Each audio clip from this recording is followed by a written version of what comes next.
Good morning. Tuesday, May 26, 2026, approximately 9 a.m. We'll call the meeting of the Door County Board of Supervisors to order. Can we stand for the Pledge of Allegiance, please? Pledge allegiance to the flag of the United States of America and to the republic for which it stands, one nation, under God, indivisible, with liberty and justice for all. Thank you. Do we have a roll call, please?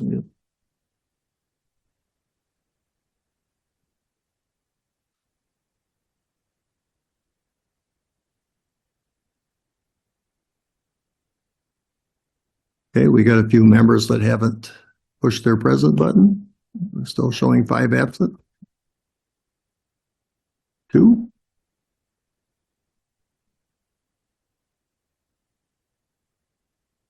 1. Okay, we have 20 present and 1 excused. Okay. Could we have a motion to approve the agenda as properly noticed? Okay, we have a motion by Supervisor Jeancourt, a second by Supervisor Pluff. Any corrections, concerns about the agenda? If not, all in favor signify by aye. Opposed? Okay. The agenda is approved. Correspondence in the packet was information from the Transportation Department, both about their department and also the career fair that will be taking place at the fairgrounds. Public comment. Is there anyone in the audience this morning that would like to make a public comment? Ken, is there anyone in the audience that would like to make a public comment? Okay, seeing no indication. Is there anyone online, Ken? Sure. If there's anyone online who'd like to speak, if you could please raise your hand, I will give you the floor. For the second time, does anyone like to speak? And then for the final time, does anyone like to speak? Okay, there's no indication of anyone requesting to make a public comment. We would not have any need for a supervisor's response. The minutes of the April 21st and April 28th county board meetings were included in the packet. Could we have a motion to approve those, please? Okay. There's a motion by Supervisor Shaw, second by Supervisor Thace to approve those minutes. Any concerns, corrections to those minutes? Okay. All in favor of approval of the minutes signify by aye. Opposed? Minutes stand approved. And the county board monthly report. Sure. So for this month, I will actually keep it short. We actually have 3 short updates for you later on in the agenda. So I think that'll cover most of the topics that you might have questions on. So I will defer back to the chair. Okay. I have nothing under pending business, so we could move directly to the resolutions. Resolution 2026-34, Supervisor Combs, Chairman of the Highway and Facilities. Thank you, Mr. Chairman. I will move to adopt Resolution 2026-34 with the FAA Automated Weather Observation System lease. Okay. Are there any questions regarding that lease? Okay. Seeing none, we do have a motion by oh, I'm sorry. Okay. Did you have a question? No. Okay. On a motion by Supervisor Combs and a second by Supervisor Gauger to approve Resolution 2026-34. All in favor signify by aye. Opposed? Okay, that stands approved. The next resolution, 2026-35, Supervisor Combs. Thank you again. I will move to adopt the resolution 2026-35, approval of county highway improvement grants to the Door County Highway Department. These are for County C, $147,482.61. County B, $582,468. County W on the island for $361,977.79 for a total of $1,091,922 $28.40. Okay, I don't think there's anyone from the highway department that's here, but I think the resolution is pretty self-explanatory. It's always good that they're able to obtain these grants for our highways. So with that, we do have the motion by Supervisor Combs, a second by Supervisor Fisher to approve the county highway improvement grants. All in favor signify by aye. Opposed? Okay, that stands approved. Resolution 2026-36, Supervisor Thais. Thank you, Mr. Chair. I'd like to introduce Resolution 2026-36 for approval. It's a grant from the National Fish and Wildlife Foundation of $200,000 with a county match of $197,000, which is covered within the department's annual budgeting.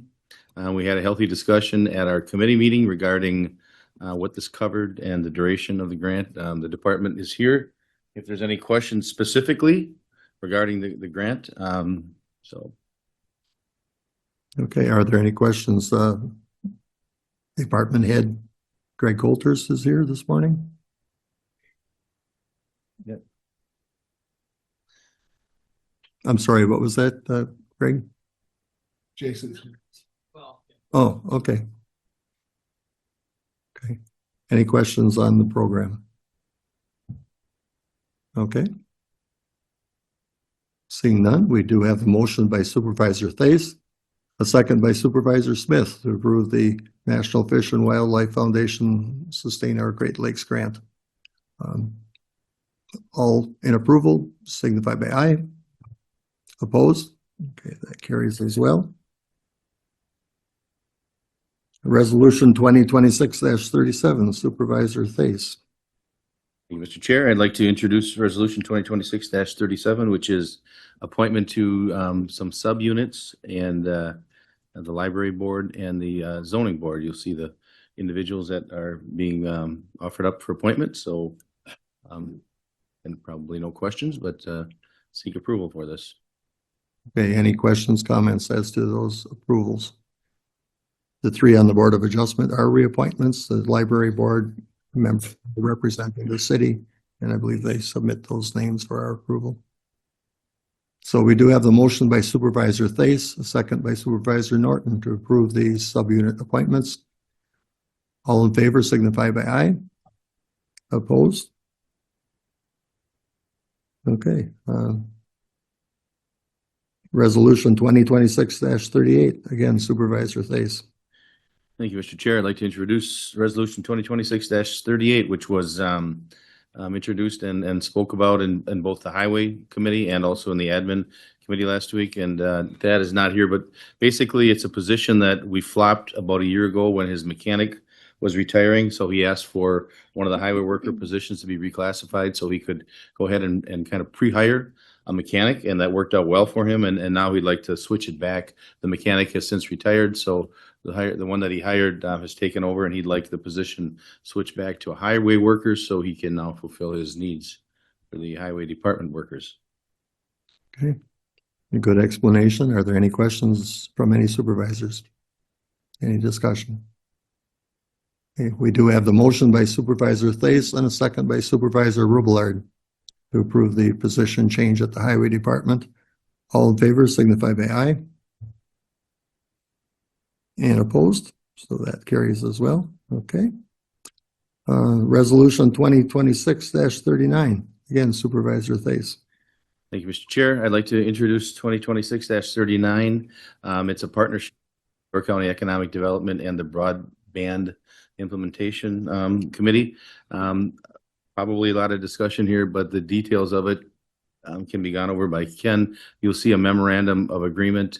We have talked in the past few months about the legacy and what's going to happen with the Broadband Committee. As many will remember, it was funded by ARPA money, and it was meant to sunset some point in time.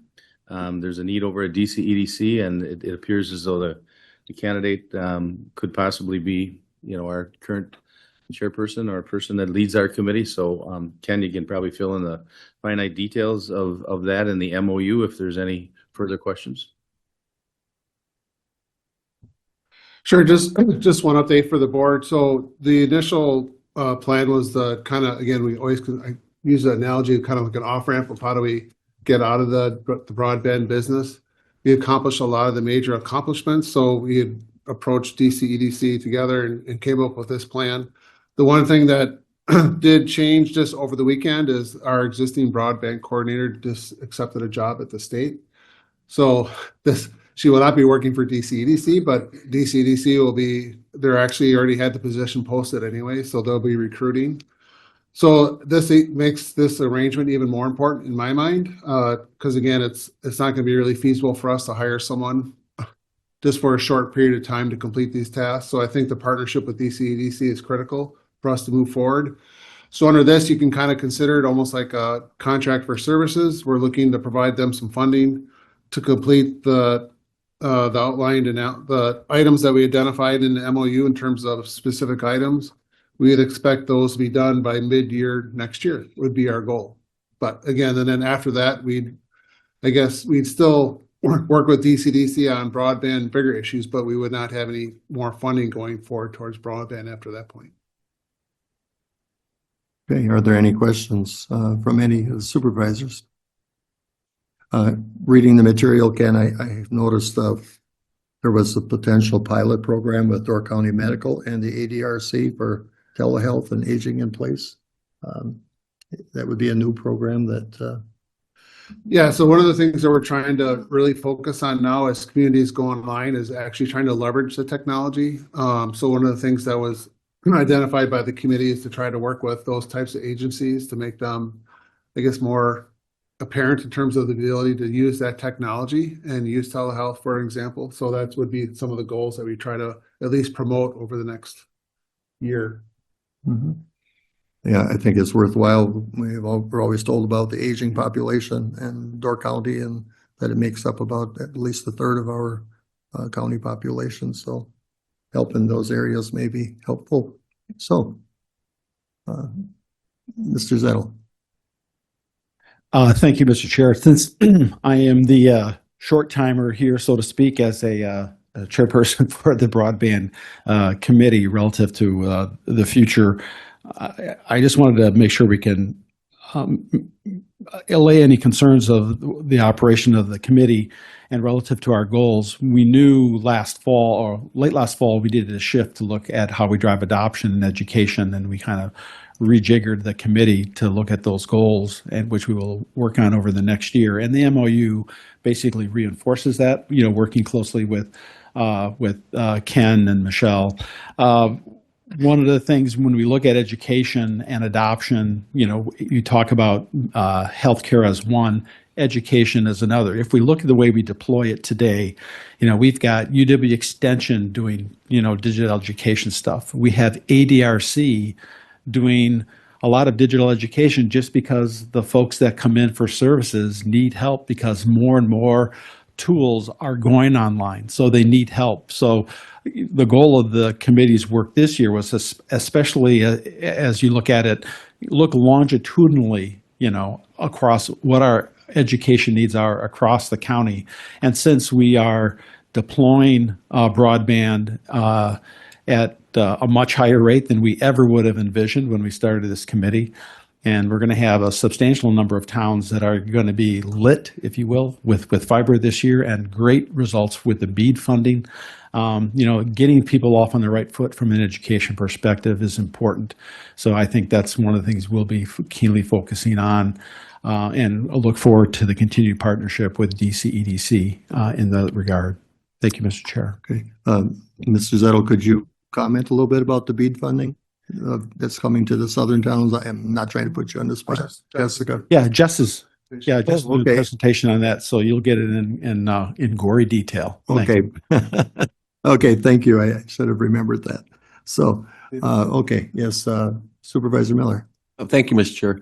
I think that the broadband will fit the mission statement of DC-EDC better than the county. And I also think that there is going to be a longer need for education throughout the community as this thing goes on. And I think I think this is a good fit. I think the county did a great job in getting us to this point, but we won't have the longevity that I think this community needs to really do a good job with the broadband. Okay, thank you. Any other comments or questions? Okay, we have a motion by Supervisor Thais, a second by Supervisor Miller to approve the partnership with the Door County Economic Development Corporation with the broadband project. All those in favor signify by aye. Opposed? Okay, that's approved as well. Okay, resolution 2026-40, Supervisor Miller.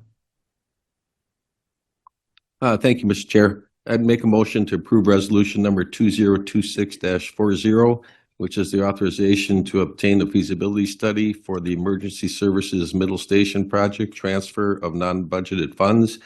We'd be looking at transferring an amount not to exceed $30,000 from the capital outlay emergency services to that account to help pay for this study. And I think maybe Ken can give us any further comments about this study. So just quick background, so we're all on the same page. So before the current county board took place or got seated, the county board did pass a resolution. Aaron did a presentation to the full county board, and the county board authorized him to, in essence, search for options in that kind of central area. So we do have actually, I guess we're trying to evaluate 3 options for your consideration. And what we're looking for is the funds to be able to do that. So obviously we have one existing facility that has been identified, and you'll see that material in your packet. And Eric can cover if you have any questions on that. We're also going to look for what would be considered a greenfield site as far as construction. And we have just over the past few days, we have a potential option that could be used for that as well. So we could evaluate those numbers. And then just to do our due diligence, we're also would have the consultant just do a pricing for, I guess, the expansion onto Jacksonport. Again, not the ideal location, but again, just to do our fiscal research to make sure we're doing all of our due diligence, we look at those. Again, but that resolution that was passed just a few months ago didn't authorize us any funding. So we're asking for up to $30,000 to bring someone on that would actually give you those numbers. So they give you the numbers for the existing facility, should that site be usable. They give you the cost of what it would take to convert that into the use. And then likewise, again, we'd get numbers for a greenfield site. In other words, it would be like a new construction cost. And then obviously the addition to Jacksonport as an option. And again, this as Supervisor Miller stated, the funds are actually the funds that are actually identified for this project. So we set money aside the past 2 years.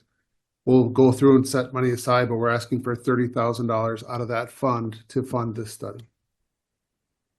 So I know Aaron's here too. If you have any other questions, we can help answer. Okay, are there any questions of either Ken or Aaron?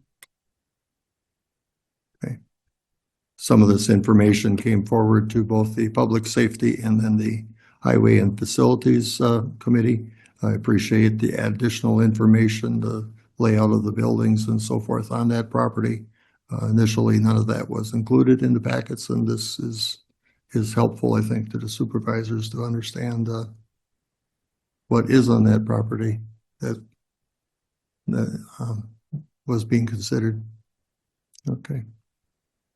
We would need a 2/3 vote Yep. on this, so you have to go to your voter boards.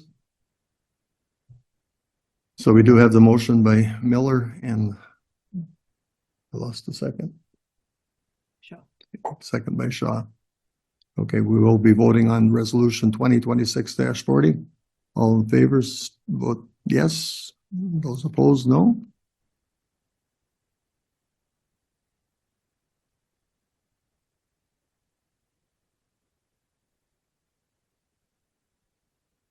And that passes with a vote of 19 yes and 1 no and 1 absent.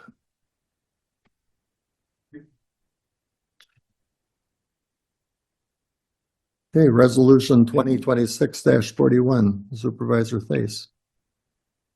Thank you, Mr. Chair. I'd like to introduce Resolution 2026-41, which is a moratorium on data centers and battery energy storage systems. This is a 12-month moratorium to allow the county to kind of catch up on what might be happening and keeping an eye on what's going on statewide.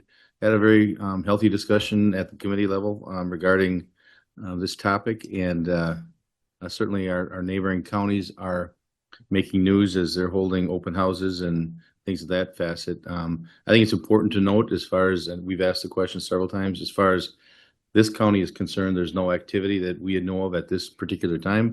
That doesn't negate the need to potentially put the moratorium in place from a committee perspective, what we heard. But again, I open it up to Sean or whomever else that may want to supply the details for other supervisors that may be curious. Sean, would you have something that you would add to this process, or WCA's position? So, 2 or 3 of us were at a Cowles meeting with WCA staff on last Friday, I think it was, the Friday before.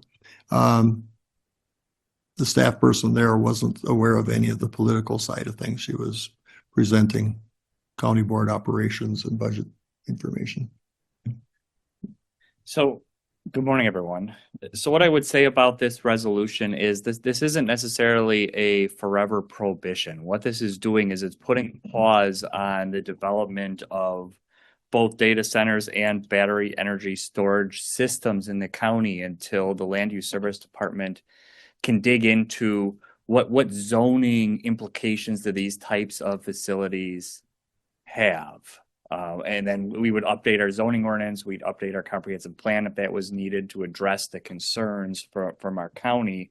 At which point, once we have those regulations in place, the moratorium would be lifted. The moratorium is for an initial period of 12 months with the ability to extend should we need that. We're learning information about these types of uses on an ongoing basis. This is something very new to us, something that we've never contemplated. Just this last Friday, I attended a Corp Council conference, and this was a topic of discussion, and I learned something new. With regard to the battery energy storage systems, what those are facilities that house batteries for storing energy. A lot of times you're seeing these types of uses associated with renewable energy source, such as a large scale solar or wind project. And what it does is it takes the energy from those facilities and it stores it until the grid needs it, where it will slowly release the energy into the grid, and then the wind or the solar will renew those battery centers. If the energy storage system is associated with a wind or solar or other renewable energy project, those projects are regulated by the Public Service Commission. We do not have authority to regulate those. So if there would be a situation where we have a large scale solar project going up in the county and there was an associated battery energy storage system, this moratorium would not prevent that. But we are seeing standalone battery energy storage systems throughout the state. So what this is doing is it's allowing us to take a pause to regulate those items that we can regulate, those uses we can regulate. And then once we have those regulations in place, then lift the moratorium. If there's any questions, I'm certainly happy to answer them. But as you all are, I'm learning as well. This is new, and I expect that WCA, the National Association of the Counties, will start to be providing information on these as we, as a county, look into them. Mhm. Okay, I want to thank you, Sean, for your work. Karen, the topic went to RPC, and you had some discussion there as well. I don't know if there's anything you want to add, or how you see your research evolving. Yeah, so RPC did discuss this for several different committee meetings. There was a lot on the Wisconsin County Code Administrators listserv about data centers and what other counties were doing. Some were quickly trying to pass text amendments. Through discussion and research, RPC decided this is probably the better route. Give us some time. Let us see, like Sean said, research more. Let us see more information coming out so we have more time to craft an appropriate text amendment is the plan. So RPC will continue discussions on this. Okay, thank you. Any questions from any supervisor? Okay. Supervisor Alexis Heim-Peter, please. No? Oh, I'm sorry. I looked at the wrong one. Better put my glasses back on. Supervisor Markin. I just wanted to thank staff for crafting this moratorium and to also thank my fellow RPC and admin committee members for voting in favor of this. I'm going to support it and I encourage others to do so as well. Thank you so much. Okay. And Supervisor Norton. Thank you. I assume based off of what you both said is that this is being proactive as opposed to like a company's approached the county and said, hey, I got this idea. Correct. As Supervisor Thais had alluded to, I'm not aware of any projects with regard to either data center or the battery energy storage systems proposed in the county. This is to get in front of this matter. Should these use be proposed, we would have the proper regulations in Right. place. Because I mean, anybody who follows, like Charlie Barron's as an example, he talks about different places in the state where different counties, towns, whatever, have been approached. That's why I was curious, because I figured based off of what you both said was that this is preparation in case it ever happens, but doesn't mean that it's something that's been looked at necessarily. Proactive, not reactive. Okay, all right, thanks. Okay, and Supervisor Shaw. Thank you so much, Mr. Chair. Yeah, I just wanted to speak briefly in support of this moratorium. We don't know what the long-term effects of these are. We don't really know if we, as Door County, are a viable location for this type of project. I've actually spoken with a lot of people over the last week or so, with this being an admin and then this coming to county board today. And that was one of the pushback a lot of people said is, well, are we even going to have one? And I said, I don't know, but let's pump the brakes. So I think this is a really wonderful opportunity for us to pump the brakes, make sure that we actually know what's happening. I guess my only question that I have coming out of this is we're talking about proactive steps. Does that mean we've got team like Karen's team is going to be actively giving some updates on what we're finding on these types of things? I just don't know what that looks like. Because I think it's really important that as these 12 months go, we don't get to April of 25, or excuse me, April of 27, and we're like, man, we've got some updates, but we haven't been doing them. I just think it would be really important that we're maybe at least getting quarterly updates on how these types of things are going.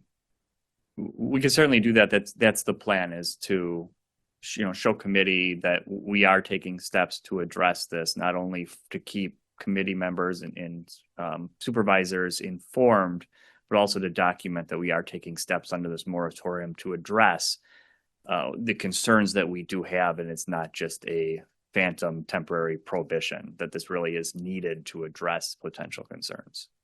Mm-hmm. Sean, I think there's also the possibility, if we had not been able to develop a policy or ordinance within that year, that moratorium could be extended for 6 months or a period if we need to. Yeah, absolutely. I mean, if we are doing our due diligence and just information isn't coming fast enough, or we need more time as a county to properly react to these types of uses, or react's a bad word, but plan for these types of uses, the resolution does grant the county board the ability to extend the moratorium for the needed period of time.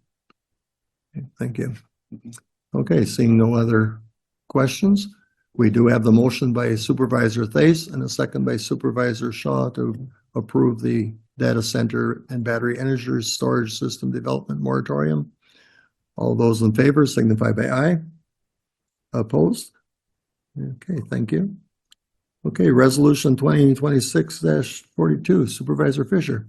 Thank you, Mr. Chairman. I'd like to make a motion to adopt Resolution 2026-42, approval of Town of Brussels zoning ordinance map amendment. The Town of Brussels desires to adopt a zoning map amendment rezoning the eastern 1.848 acres of the parcel described from light industrial to rural residential. The town unanimously made the request. We discussed it for only a few minutes. It was nothing contentious. We've done this many times with other requests. And we on RPC voted unanimously to adopt the resolution. or to pass the resolution, I should say. Okay. Okay, any questions of Mr. Fisher or Director Karen Bailing?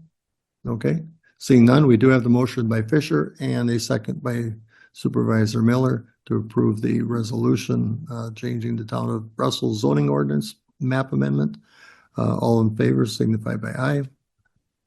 Opposed? Okay, that carries as well. Okay, that concludes our resolutions. I have nothing under ordinances, special reports, but under new business, we have an update on the addressing project.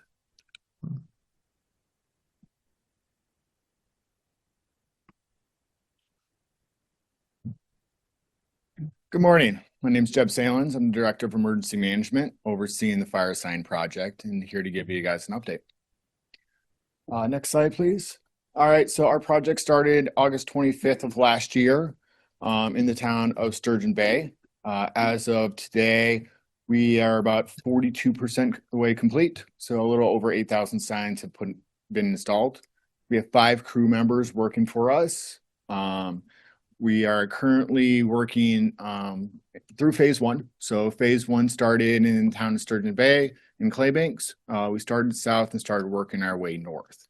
We're currently finished with phase 1 all the way through Jacksonport, and then currently working in Bailey's Harbor. So phase 1 is simply our crews are just going out to each address, assessing that address to see if that signpost can be reused.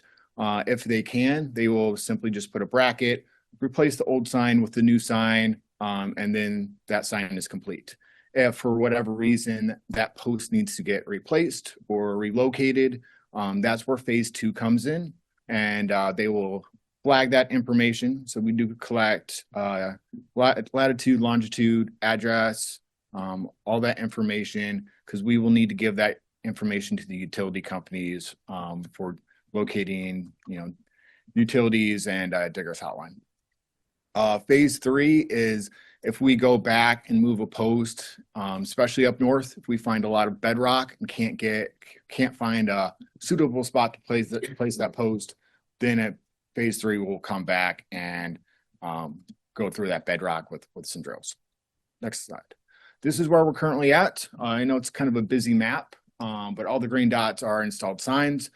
Red is either a missing post or needs to get relocated. So next slide. This is just some data for you guys. So of the 19,100 signs that need to be replaced in the countywide, we have 8,029 that have been installed and replaced. So a little over 42% the way there. Next slide. And everyone's favorite topic, money. So in 2025, we spent $311,814.86. Most of that was in the capital outlay. So that involves signs, post, brackets, nuts, bolts, things of that nature. Our second highest cost was labor, $26,000. And then for this year, we're just a little under $26,000. And our highest cost was labor. So our projected cost is around $755,000, which is well below the $4 million bid you got to do this project a couple of years ago. Next slide. And so our estimated completion date is fall 27. We are a little bit ahead of schedule, and that's because our crews have worked throughout the winter. When we first started this, we thought we would stop at some point during the winter. We did stop for about a week during the cold snap and a week after that snowstorm. But for the rest of the part, they were able to make really good progress through the winter. So we are ahead of schedule, which is really nice. Our average time to replace a post or a sign in phase 1 is about 5 minutes. They can go there, change out the sign. It's really not that much work. Phase 2 is a little bit more. That is, we have to go there, evaluate where those utilities are, where they were marked, put in a signpost, and that itself can be anywhere from 7 to 15 minutes. So if it's recently rained and it's in the southern part of the county, they can use a simple hand tool, put it in, and no problem. If it's a drier piece or we're dealing with gravel, compacted or rock, that's going to take our post pounder out and machinery, 2-man crew. It can take up to 15 minutes. And this is just work time. So this is not travel time included at all. We're figuring that we're replacing about 1 out of every 3 posts for a variety of reasons. Some people have posts that are not within the 20 feet or on a mailbox or on a tree. So there's a lot of different things we see out there. We've currently started phase 2. So we're working in the town of Sturgeon Bay and Clay Banks to replace those signs. So I'm thinking town of Sturgeon Bay, we should be done wrapping up this week sometime, and then we'll start on Clay Banks. And so we're having crews then already start prepping Union for that. So once they're done, we'll submit our tickets to Diggers Hotline. And that's probably going to be our biggest challenge going forward, is our crews are ready to go. But we have to wait on them to come in, mark the utilities, make sure we can put our posts where it's safe to put our posts. So that's probably just our biggest speed bump going forward. So with that, I'm happy to answer any questions. Okay, are there any questions? I guess some comment for those number of new members that are on the board. This project probably started at least 6 or 8 years ago. The Brussels Union Gardner Fire Department approached some southern reps and the Public Safety Committee to move this project forward. There was a need which those emergency crews or departments supported. It kind of got bogged down in county government, and it took that many years to get the funding in place. But yeah, now Jeb has taken the lead. It's gone from the zoning department to the highway department doing some of the work, and now a crew working under you, and it's proceeding well. And I think received well from the community. Comments at the town's annual meetings was, when are the additional signs going to be put in? And now you're working to that end as well. So that's some of the background to it. So any questions or concerns? Okay, thank you for the report. Thank you. Next is the museum project. Again, are you answering those questions? And Wayne will help us.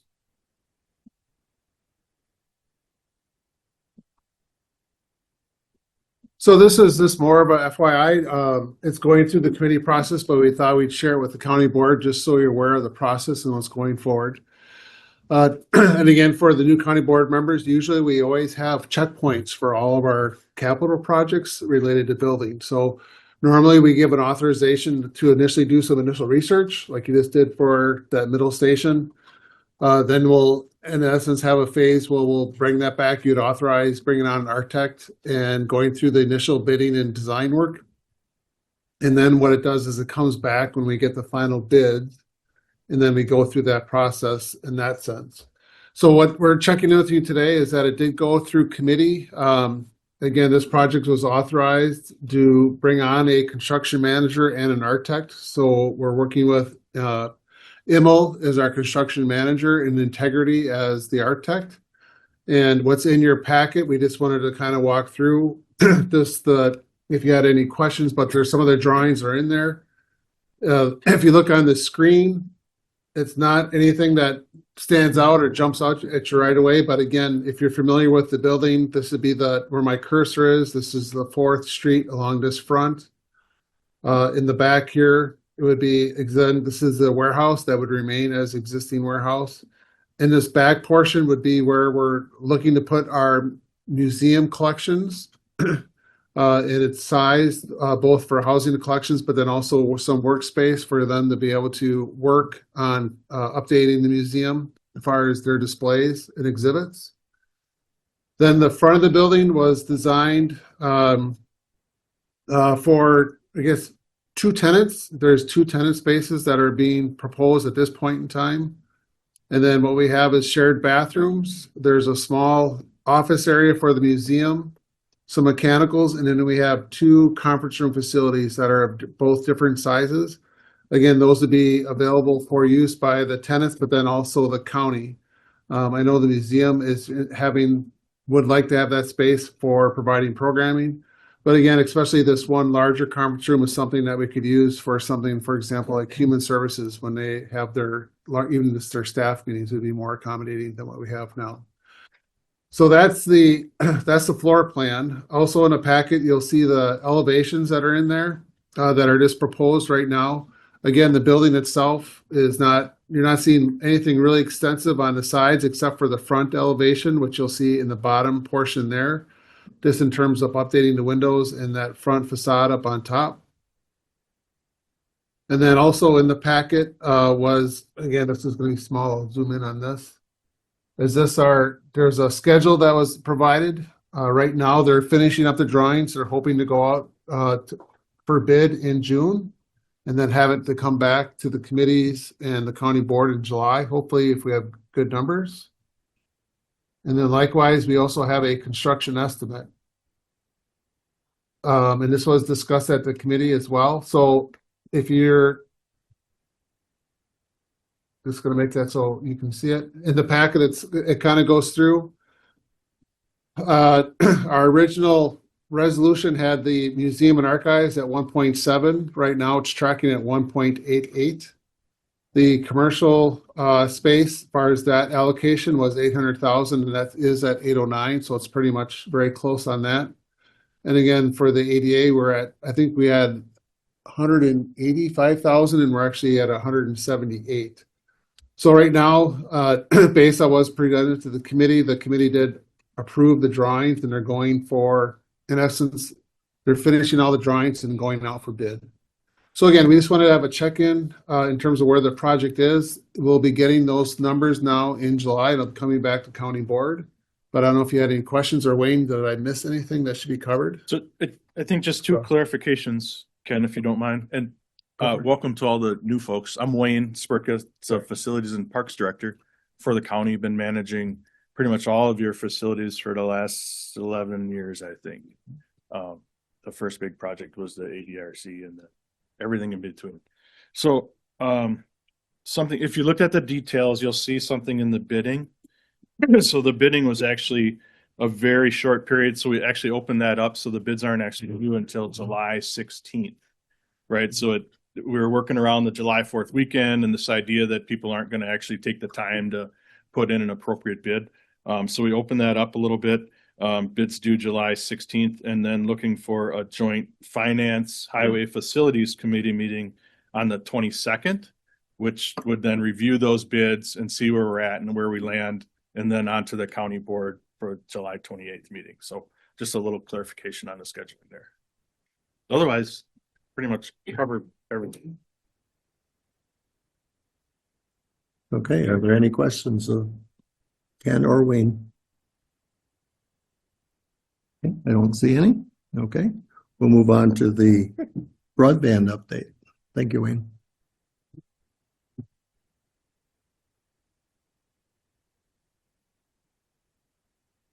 All right. I'd like to introduce Jessica Hatch for those that don't know, but she'll do us an update. Morning. Welcome to all the new board members. I am the broadband coordinator. I've been here the past 4 years. So I'm going to kind of go through an update on current outstanding grants and construction that are going on in the county. So if you have any questions on that, just let me know. I know this is tough to read, but I know that you have it in your packet also. So you'll be able to see here that the current statuses, some of these, what I did with this, where you see on the map where there's kind of like lines through it, which you would see through Bailey's Harbor, and let's see, Sturgeon Bay, Sevastopol, Jacksonport. It's because there are sometimes 2 different projects going on in areas because there were grants that were awarded.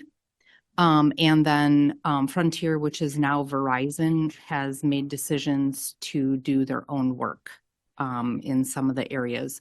So in some of the areas, you're seeing that there's two versions of fiber infrastructure being built and going on in certain municipalities. So I just wanted to kind of clarify that because then there'll be some competition in those areas to kind of bring down prices in certain areas. But you can see from here that Bailey's Harbor, Jackson Port, Egg Harbor, Sebastopol and Sturgeon Bay all have construction going on that is towards the end that should hopefully be wrapping up towards the end of this year. There's some performance periods on those grants that are under the state funded grants.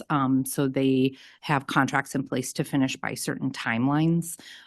They can ask the Wisconsin Broadband Office for extensions on those.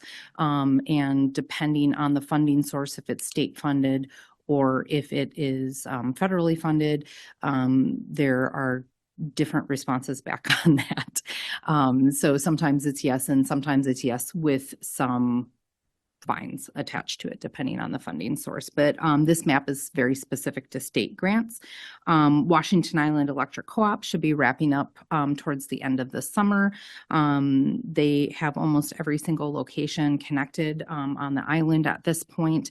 And the only outstanding that they will be looking to try to do and schedule is a backup submarine cable.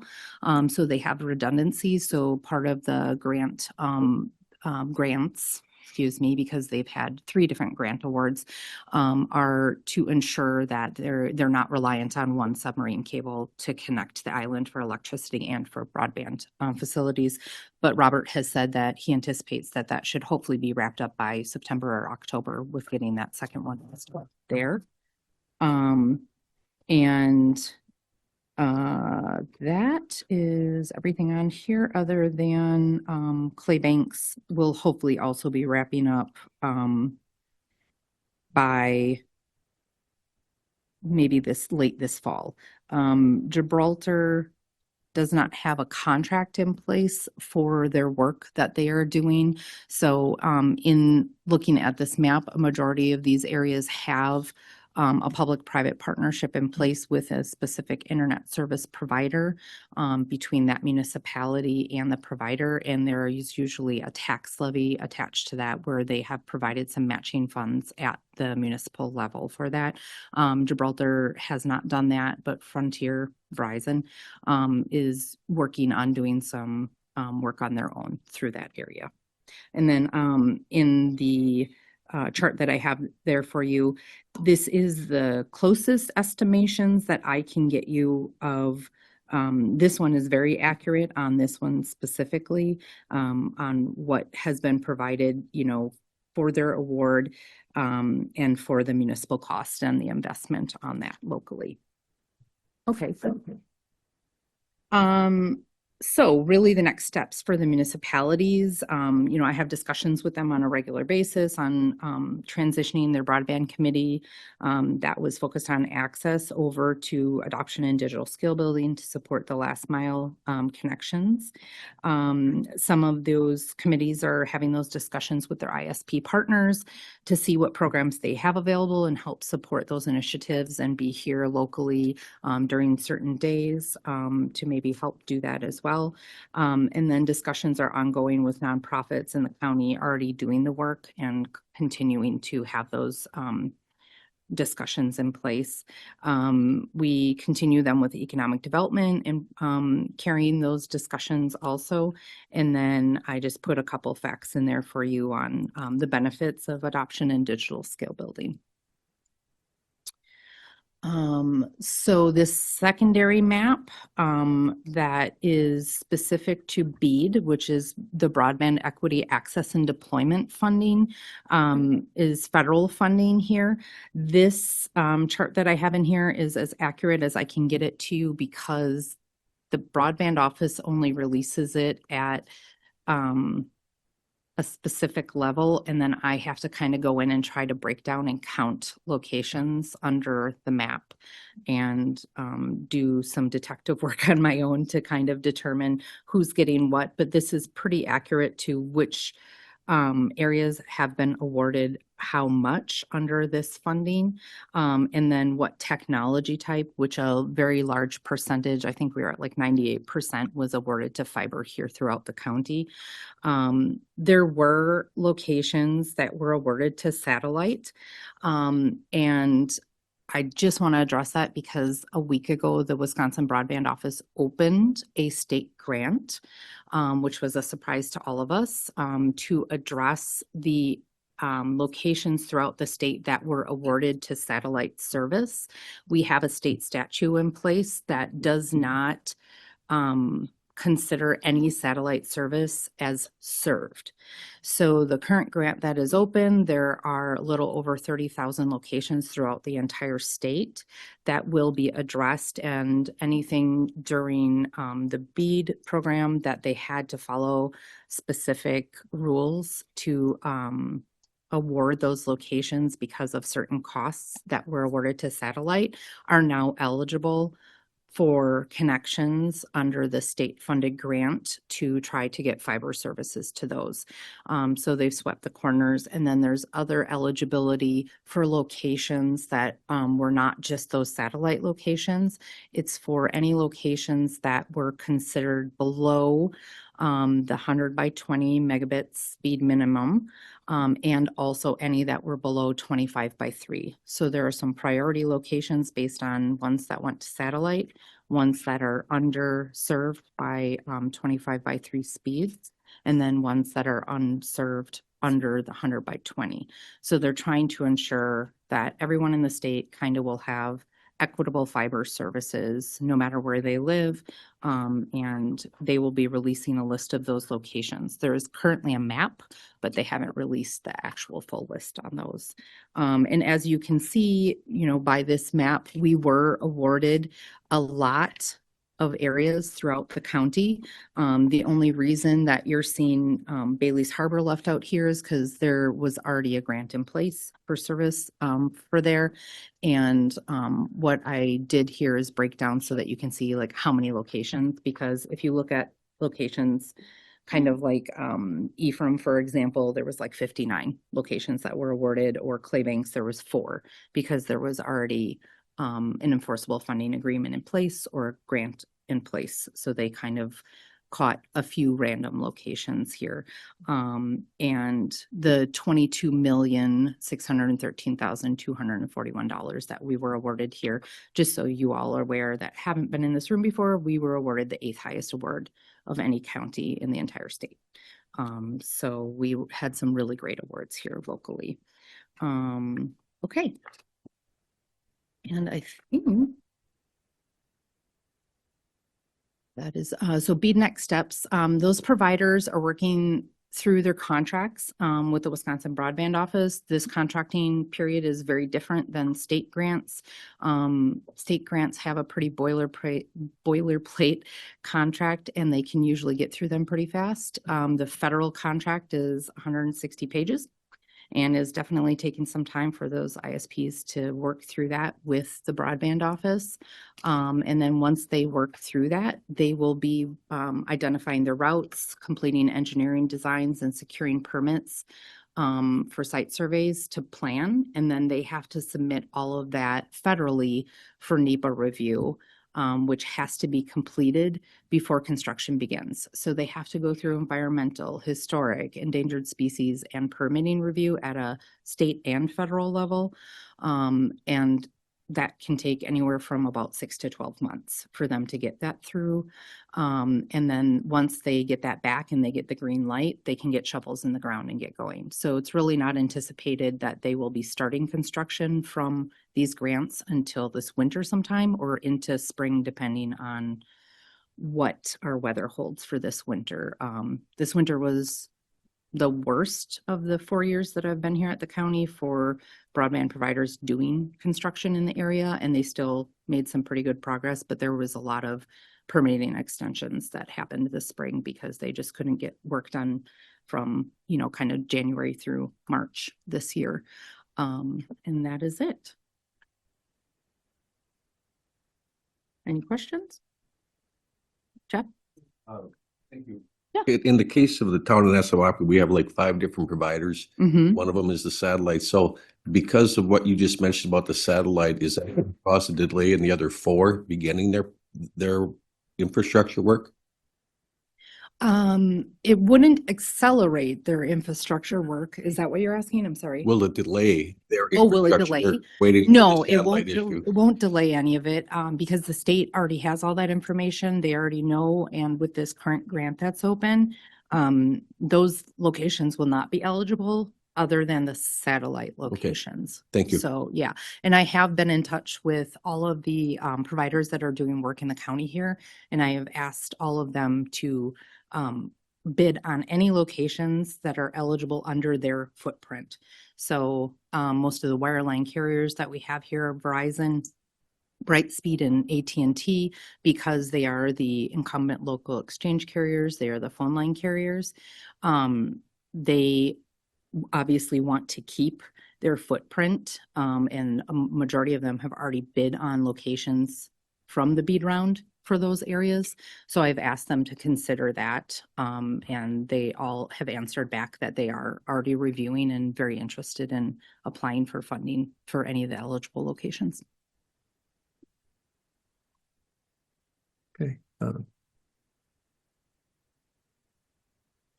Supervisor Peter, For real this time. for real. Yes. Hi, Jessica. Can you Hi. explain location? Like what, can you just, what is that? Is it a house? I It just don't is. I'm sorry. if No, I it's missed okay. it. So it's referred to as a BSL ID, so a broadband serviceable location ID, which is a little bit different than what we would look at things like a fire number locally. So it's going to be a location that is considered eligible for broadband service. It could be a barn, it could be a home, it could be a business. What they try to do in this work is remove things that are ineligible. Like we don't want that, like an abandoned silo is considered a broadband serviceable location, but that's just because they're not taking our local information on that. They're looking at this at a federal level. So we help do kind of cleanup work and remove that, which some of the work we did at our committee level was determining what is an actual location and is not a location. But for the most part, they're looking at homes, businesses, and maybe a barn. Sure. Supervisor Zettel.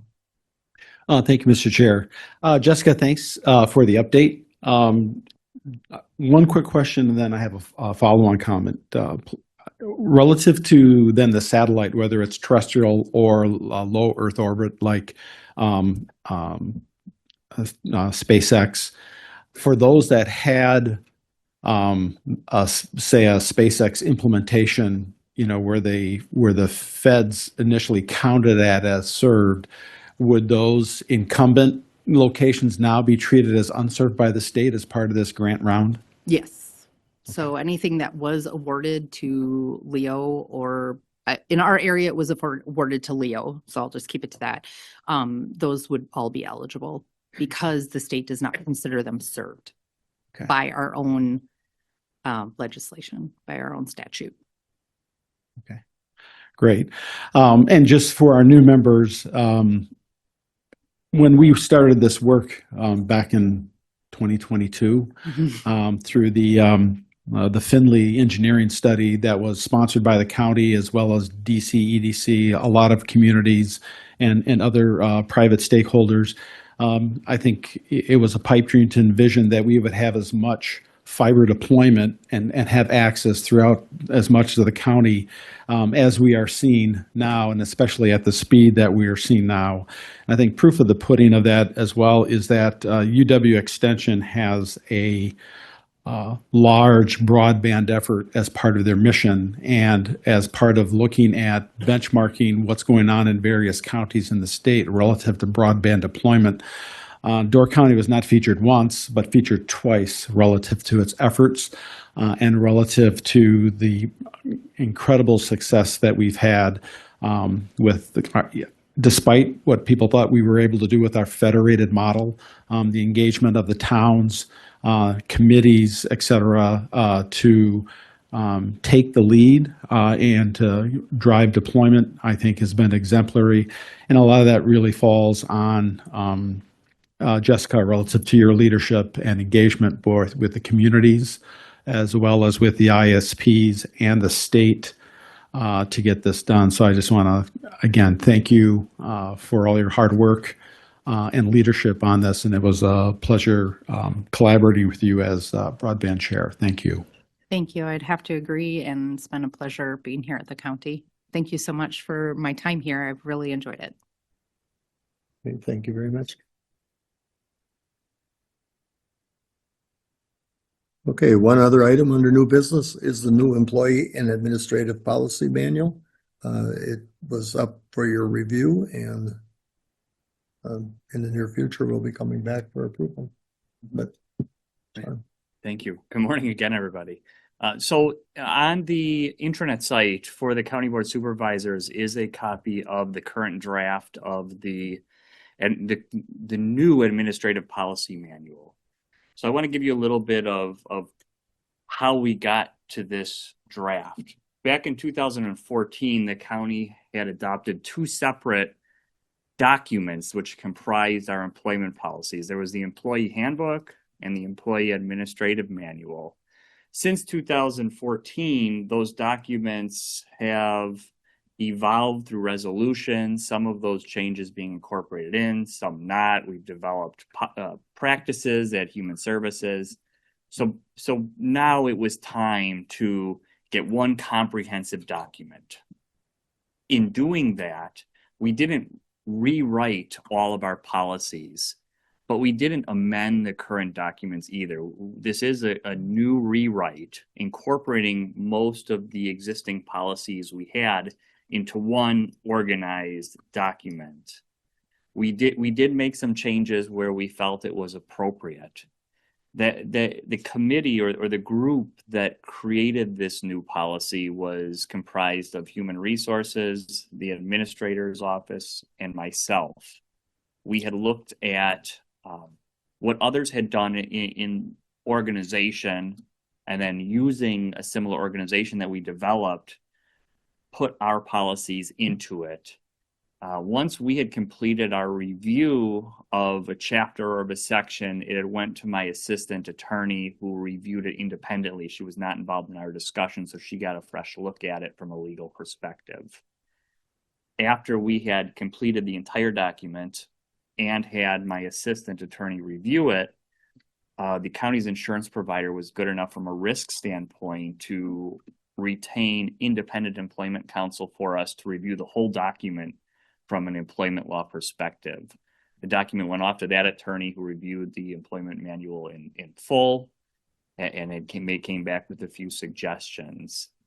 Once we had the document legally reviewed, we had pushed it out to employees, and we had shown it to, I believe, the administrative committee, and had asked for comments back on things that needed to be changed, they were liked, were not liked. We had reviewed from a internal working group of HR, Administrator's Office, and myself, those comments where we thought it was appropriate to make the change. We did do that. Where we felt it was contrary to the best interests of the county, we did not. And then that's where we are today. The document that you have on your intranet is the fully completed document, taking into account staff and administrative committee membership comments and creating the copy. I don't know if the one on the intranet site is redlined or not. It may not be. It may just be in final form. So what we're asking the county board to do, because this is a policy decision for the county, is to review the document and bring back comments to us. I prefer them before next county board meeting, because at the June county board meeting, we're going to be asking for approval if it's appropriate. So if there are changes, if you want to get them to me, I can consider them and I can incorporate them in polish up the language before the full county board considers it, rather than trying to make those changes on the fly. If there are questions, you can certainly contact me and I can, work through the whys, the hows on some of the documents or some of the provisions that you may have questions on. Okay, any questions, Supervisor Thais? Yeah, I think it's important to note that this has been in front of the county board here for several months, and many supervisors have commented Yes. on certain things that may or may not have been changed. And also, it's not a once and done. This can be modified and changed throughout the course of its life. So I think what you've got in front of us here is pretty well done. And it's not to say that there aren't going to be tweaks somewhere down the road if and when we discover something is contrary to what we thought it was. But I think you did a good job and your staff did a good job. But just to note that, the county board has had this in front of them for several months already. Mhm. Absolutely true. And we plan on making changes to this document in the future. This is not going to be a put in place and in a decade revisit it. There is a hope that we will review it periodically, update it as changes are needed, and have the county board approve those changes so that it is a living document as we move forward. Yeah, as Supervisor Thais indicated, it's been to the admin committee, to employees and department heads and so forth for a review. It could have come to county board probably this month or even last month, but I asked that we delay it until June, July, so that the new board members had an opportunity to take a look at the policy and not be voting on something that they hadn't really had a chance to review or discuss. So, thank you for your. Thank you. Mhm. Okay. Oral committee reports. Are there any oral committee reports? Review of committee minutes. Vouchers, claims, and bills. All of those are found on your tablets if you wish to review those. Announcements. Wisconsin Counties Association Annual Conference will be at the Kalahari Resort in Wisconsin Dells, September 20th to the 22nd. Registration for that is open beginning June 1st. So if you have an interest in attending that, let the clerk know. We have a show of hands today. Or, okay, she's indicating she'd like a show of hands today of those that might be thinking of attending. Yeah. I'm just gonna take a picture of you so I don't screw it up this time. People are still. Keep them up. 11, 12. You found it for me. I hope you didn't slide. Okay, and along with that, in the past, not the last year, but some years, the county board has had shirts ordered for the members attending or members that choose not to attend but would like to have a polo shirt with the Door County logo on it. We will be obtaining some information on that, and we'd ask that you consider that for the next meeting. Yeah. Okay. Okay, the retreat is scheduled for June 11th at Egg Harbor. Okay, Supervisor Miller, you had a question? Just want to mention to everyone that we have changed the finance committee meeting date to the third Wednesday of each month at 8:30 versus the third Tuesday at 11. Okay, thank you.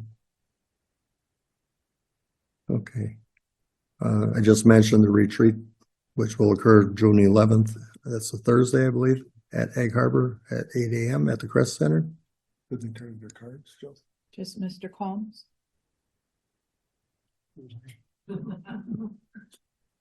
There was a, I know, just make, want to make sure you're on it. You have to throw them. okay. And I also have a note from our clerk, which I agree with is necessary, regarding meeting attendance or non-attendance. It was something that maybe we didn't emphasize enough at the organizational meeting, but supervisors are appointed to committees and commissions and so forth. And it's necessary to have a quorum at those meetings. And if you are unable to attend those committee meetings that you're assigned to, as a courtesy, would you either let the chairman of that committee, the county clerk, or the administrator know that you will not be in attendance? We understand sometimes there's conflicts that develop and you're not able to be there. But the last few months, we had a couple vacancies on the board, and it was difficult having a quorum at some of those meetings. And if we're unable to have the quorum, further action is necessary to have that quorum to run the meeting. So if you could follow through on that, that would be helpful. Okay, Supervisor, thanks. Yes, before we close, I'd like to thank Supervisor Rubelard for the wonderful rhubarb torte. She's a very talented baker, and albeit she probably wouldn't want to do that every month. There is a sign-up sheet in the back that you can sign up for if you have a particular gift or for some sort of food or some sort of sweetness that you tend to make. Go ahead and sign up for a month, or if you know the bakers over at Econo or Scaturo's, you can just make a stop.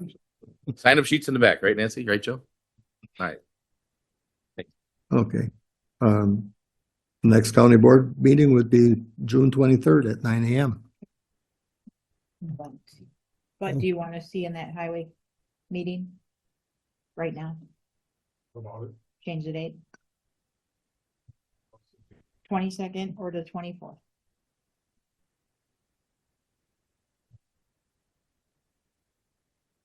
What Bud is looking at is the changing of a highway committee meeting because there's potential conflict for some members.